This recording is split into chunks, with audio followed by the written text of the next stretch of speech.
अपने भाग्य की डोर अगर श्री कृष्ण को सौंपना चाहते हो तो इस स्तोत्र से अच्छा कोई विकल्प ब्रह्मांड में नहीं।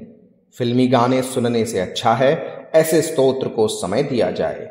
जय श्री राधा कृष्ण। श्री जगन्नाथपुरी को कलयुग का तीर्थ और भगवान जगन्नाथ को कलयुग के भगवान कहा गया है। कलयुग में प्रतिदिन श्री जगन्नाथ, सुभद्रा, बलराम का नाम मात्र ही जीवन में चमत्कार करता है। और अगर यह स्तोत्र प्रतिदिन घर में गूंजे तो सोचिए क्या नहीं हो सकता। स्कंद पुराण में जैमिनी ऋषि द्वारा रचित यह एक अति शक्तिशाली पुण्य प्रदायक स्तोत्र है जो कुछ समय बाद ही आप सुनने वाले हैं। प्रतिदिन 5 उपचारों गंध, पुष्प, धूप, दीप, नैवेद्य से परमेश्वर की पूजा करें। फिर हाथ जोड़कर यह स्तोत्र श्रद्धा पूर्वक पढ़ना या श्रवण करना चाहिए। ऐसे दिव्य और रहस्यमय स्तोत्र स्तुतियां हम आपके लिए लेकर आते रहते हैं, इसीलिए चैनल को सब्सक्राइब अवश्य कीजिएगा। वीडियो को अंत तक अवश्य देखें और वीडियो के अंत में जय जगन्नाथ कमेंट करना न भूलें। अन्य किस देवता का आप स्तोत्र सुनना चाहते हैं वह भी हमें कमेंट करके बताएं। ऐसी दिव्य स्तुतियां अपने संबंधी जनों से शेयर अवश्य करें। आइए सुनते हैं श्री जगन्नाथ स्तोत्रम। ओम अथ श्री जगन्नाथ स्तोत्रम। जगन्नाथ प्रणामः। नीलाचल निवासाय नित्याय परमात्मने बलभद्र सुभद्राभ्यां जगन्नाथाय ते नमः। जगदानंद कंदाय प्रणतार्त हराय च नीलाचल निवासाय जगन्नाथाय ते नमः। अथ स्तोत्रम्। पंचोपचार विधिना पूजयेत् परमेश्वरम्। कृताञ्जलिपुटो भूत्वा इदं स्तोत्रमुदीरयेत्। देवदेव जगन्नाथ संसारार्णवतारक भक्तानुग्राहक सदा रक्ष मां पादयोर्नतम्। जय कृष्ण जगन्नाथ जय सर्वाघनाशन। जयाशेष जगद्वन्द्य पादाम्भोज नमोस्तुते। जय ब्रह्मांड कोटीश वेद निःश्वासवातक। अशेष जगदाधार परमात्मन् नमोस्तुते। जय ब्रह्मेन्द्र रुद्रादि देवौघ प्रणतार्तिनोत्। जयाखिल जगद्धामन्नन्तर्यामिन्नमोस्तुते। जय निर्व्याज करुणा पाथोधे दीनवत्सला। दीनानाथैक शरणा विश्वसाक्षी नमोस्तुते।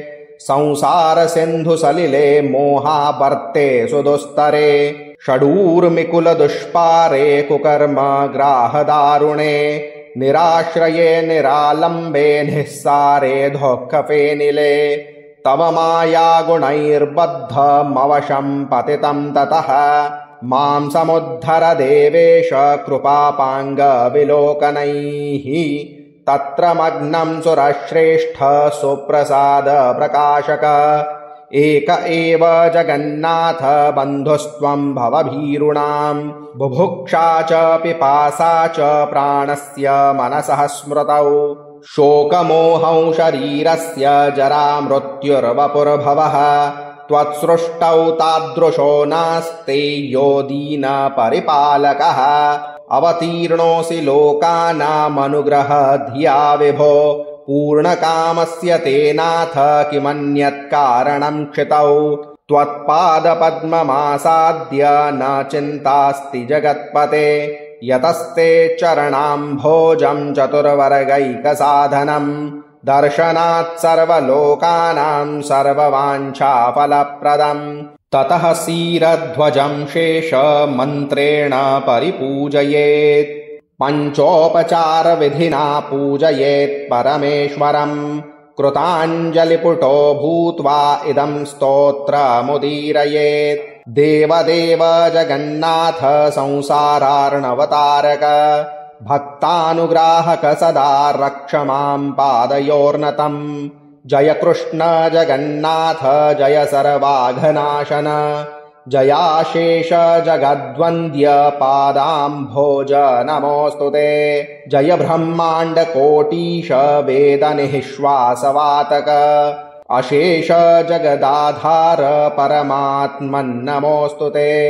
जय ब्रह्मेन्द्र रुद्रादि देवौघ प्रणतार्तिनोत् जयाखिल जगद्धामन्नन्तर्यामिन्नमोऽस्तु ते। जय निर्व्याज करुणा पाथोधे दीनवत्सला दीनानाथैक शरणा विश्वसाक्षी नमोऽस्तु ते। संसार सिन्धु सलिले मोहावर्ते सुदुस्तरे षडूर्मिकुल दुष्पारे कुकर्म ग्राहदारुणे निराश्रये निरालम्बे निःसारे धोक्खफेनिले तव माया गुणैर्बद्धमवशं पतितं ततः मां समुद्धर देवेश कृपापाङ्ग विलोकनैः तत्र मग्नं सुरश्रेष्ठ सुप्रसाद प्रकाशक एक एव जगन्नाथ बन्धुस्त्वं भवभीरूणां बुभुक्षा च पिपासा च प्राणस्य मनसः स्मृतौ शोकमोहौ शरीरस्य जरामृत्युर्वपुर्भवः त्वत्सृष्टौ तादृशो नास्ति यो दीन परिपालकः अवतीर्णोऽसि लोकानामनुग्रह धिया विभो पूर्णकामस्य ते नाथ किमन्यत् कारणं क्षितौ त्वत्पादपद्ममासाद्य न चिन्तास्ति जगत्पते यतस्ते चरणाम्भोजं चतुर्वर्गैकसाधनं दर्शनात् सर्वलोकानां सर्ववाञ्छाफलप्रदम् ततः क्षीरध्वजं शेषमन्त्रेण परिपूजयेत् पञ्चोपचारविधिना पूजयेत् परमेश्वरम् कृताञ्जलिपुटो भूत्वा इदं स्तोत्रमुदीरयेत् देवदेव जगन्नाथ संसारार्णवतारक भक्तानुग्राहक सदा रक्ष मां पादयोर्नतम् जय कृष्ण जगन्नाथ जय सर्वाघनाशन जयाशेष जगद्वन्द्य पादाम्भोज नमोऽस्तु ते। जय ब्रह्माण्ड कोटीश वेद निःश्वासवातक अशेष जगदाधार परमात्मन्नमोऽस्तु ते। जय ब्रह्मेन्द्र रुद्रादि देवौघ प्रणतार्तिनोत् जयाखिल जगद्धामन्नन्तर्यामिन्नमोऽस्तु ते। जय निर्व्याज करुणा पाथोधे दीनवत्सला दीनानाथैक शरणा विश्वसाक्षी नमोऽस्तु ते। संसार सिन्धु सलिले मोहावर्ते सुदुस्तरे षडूर्मिकुल दुष्पारे कुकर्म ग्राहदारुणे निराश्रये निरालम्बे निःसारे धोक्खफेनिले तव माया गुणैर्बद्धमवशं पतितं ततः मां समुद्धर देवेश कृपापाङ्ग विलोकनैः तत्र मग्नं सुरश्रेष्ठ सुप्रसाद प्रकाशक एक एव जगन्नाथ बन्धुस्त्वं भवभीरूणां बुभुक्षा च पिपासा च प्राणस्य मनसः स्मृतौ शोकमोहौ शरीरस्य जरामृत्युर्वपुर्भवः त्वत्सृष्टौ तादृशो नास्ति यो दीन परिपालकः अवतीर्णोऽसि लोकानामनुग्रह धिया विभो पूर्णकामस्य ते नाथ किमन्यत् कारणं क्षितौ त्वत्पादपद्ममासाद्य न चिन्तास्ति जगत्पते यतस्ते चरणाम्भोजं चतुर्वर्गैकसाधनं दर्शनात् सर्वलोकानां सर्ववाञ्छाफलप्रदम् ततः क्षीरध्वजं शेषमन्त्रेण परिपूजयेत् पञ्चोपचारविधिना पूजयेत् परमेश्वरम् कृताञ्जलिपुटो भूत्वा इदं स्तोत्रमुदीरयेत् देवदेव जगन्नाथ संसारार्णवतारक भक्तानुग्राहक सदा रक्ष मां पादयोर्नतम् जय कृष्ण जगन्नाथ जय सर्वाघनाशन जयाशेष जगद्वन्द्य पादाम्भोज नमोऽस्तु ते। जय ब्रह्माण्ड कोटीश वेद निःश्वासवातक अशेष जगदाधार परमात्मन्नमोऽस्तु ते। जय ब्रह्मेन्द्र रुद्रादि देवौघ प्रणतार्तिनोत् जयाखिल जगद्धामन्नन्तर्यामिन्नमोऽस्तुते जय निर्व्याज करुणापाथोधे दीनवत्सला दीनानाथैकशरणा विश्वसाक्षी नमोऽस्तुते संसार सिन्धु सलिले मोहावर्ते सुदुस्तरे षडूर्मिकुल दुष्पारे कुकर्म ग्राहदारुणे निराश्रये निरालम्बे निःसारे धोक्खफेनिले तव माया गुणैर्बद्धमवशं पतितं ततः मां समुद्धर देवेश कृपापाङ्ग विलोकनैः तत्र मग्नं सुरश्रेष्ठ सुप्रसाद प्रकाशक एक एव जगन्नाथ बन्धुस्त्वं भवभीरूणां बुभुक्षा च पिपासा च प्राणस्य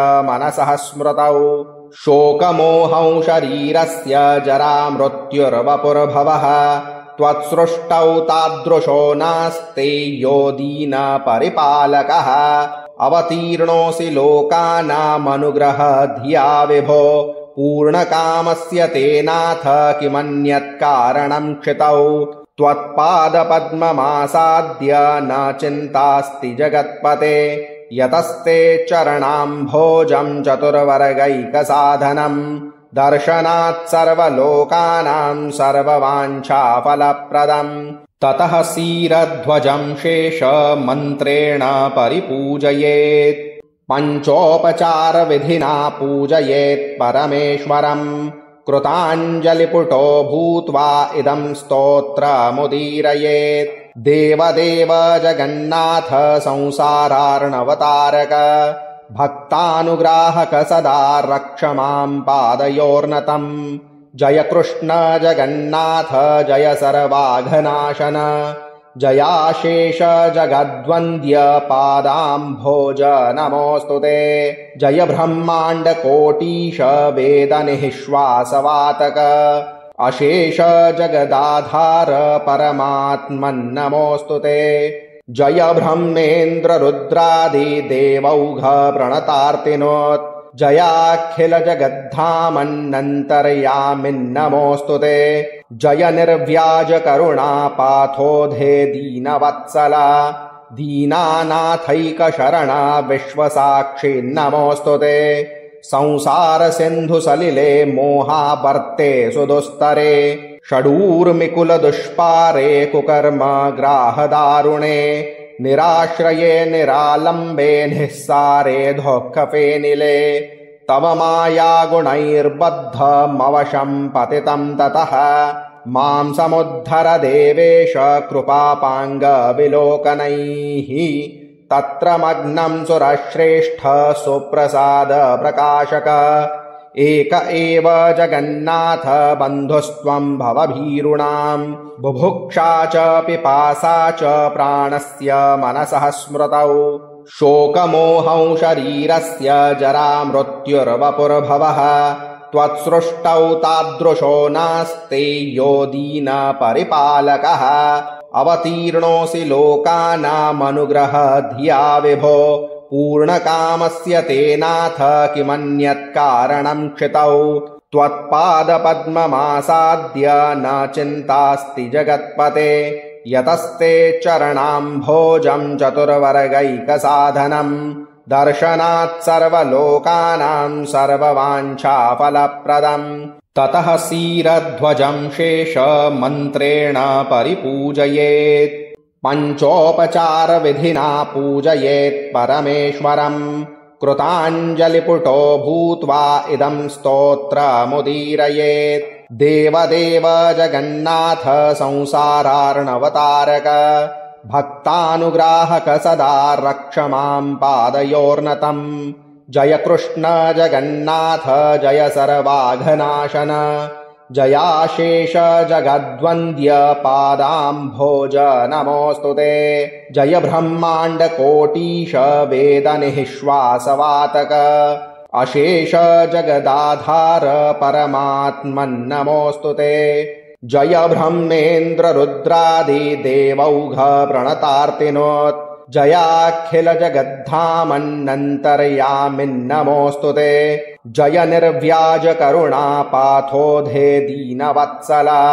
दीनानाथैकशरणा विश्वसाक्षी नमोऽस्तुते संसार सिन्धु सलिले मोहावर्ते सुदुस्तरे षडूर्मिकुल दुष्पारे कुकर्म ग्राहदारुणे निराश्रये निरालम्बे निःसारे धोक्खफेनिले तव माया गुणैर्बद्धमवशं पतितं ततः मां समुद्धर देवेश कृपापाङ्गविलोकनैः तत्र मग्नं सुरश्रेष्ठ सुप्रसाद प्रकाशक एक एव जगन्नाथ बन्धुस्त्वं भवभीरूणां बुभुक्षा च पिपासा च प्राणस्य मनसः स्मृतौ शोकमोहौ शरीरस्य जरामृत्युर्वपुर्भवः त्वत्सृष्टौ तादृशो नास्ते यो दीनपरिपालकः अवतीर्णोऽसि लोकानामनुग्रह धिया विभो पूर्णकामस्य ते नाथ किमन्यत्कारणं क्षितौ त्वत्पादपद्ममासाद्य न चिन्तास्ति जगत्पते यतस्ते चरणाम्भोजं चतुर्वर्गैकसाधनं दर्शनात् सर्वलोकानां सर्ववाञ्छाफलप्रदम् ततः क्षीरध्वजं शेषमन्त्रेण परिपूजयेत् पञ्चोपचारविधिना पूजयेत् परमेश्वरम् कृताञ्जलिपुटो भूत्वा इदं स्तोत्रमुदीरयेत् देवदेव जगन्नाथ संसारार्णवतारक भक्तानुग्राहक सदा रक्ष मां पादयोर्नतम् जय कृष्ण जगन्नाथ जय सर्वाघनाशन जयाशेष जगद्वन्द्य पादाम्भोज नमोऽस्तुते जय ब्रह्माण्ड कोटीश वेदनिःश्वासवातक अशेष जगदाधार परमात्मन्नमोऽस्तुते जय ब्रह्मेन्द्र रुद्रादि देवौघ प्रणतार्तिनोत् जयाखिल जगद्धामन्नन्तर्यामिन्नमोऽस्तुते जय निर्व्याज करुणापाथोधे दीनवत्सला दीनानाथैकशरणा विश्वसाक्षी नमोऽस्तुते संसार सिन्धु सलिले मोहावर्ते सुदुस्तरे षडूर्मिकुल दुष्पारे कुकर्म ग्राहदारुणे निराश्रये निरालम्बे निःसारे धोक्खफेनिले तव माया गुणैर्बद्धमवशं पतितं ततः मां समुद्धर देवेश कृपापाङ्गविलोकनैः तत्र मग्नं सुरश्रेष्ठ सुप्रसाद प्रकाशक एक एव जगन्नाथ बन्धुस्त्वं भवभीरूणां बुभुक्षा च पिपासा च प्राणस्य मनसः स्मृतौ शोकमोहौ शरीरस्य जरामृत्युर्वपुर्भवः त्वत्सृष्टौ तादृशो नास्ते यो दीनपरिपालकः अवतीर्णोऽसि लोकानामनुग्रह धिया विभो पूर्णकामस्य ते नाथ किमन्यत्कारणं क्षितौ त्वत्पादपद्ममासाद्य न चिन्तास्ति जगत्पते यतस्ते चरणाम्भोजं चतुर्वर्गैकसाधनं दर्शनात् सर्वलोकानां सर्ववाञ्छाफलप्रदम् ततः क्षीरध्वजं शेषमन्त्रेण परिपूजयेत् ॐ श्री स्कन्दपुराणे वैष्णवखण्डे पुरुषोत्तमजगन्नाथमाहात्म्ये त्रिंशाध्यायान्तर्गतं जैमिनी प्रोक्तं जगन्नाथस्तोत्रम्।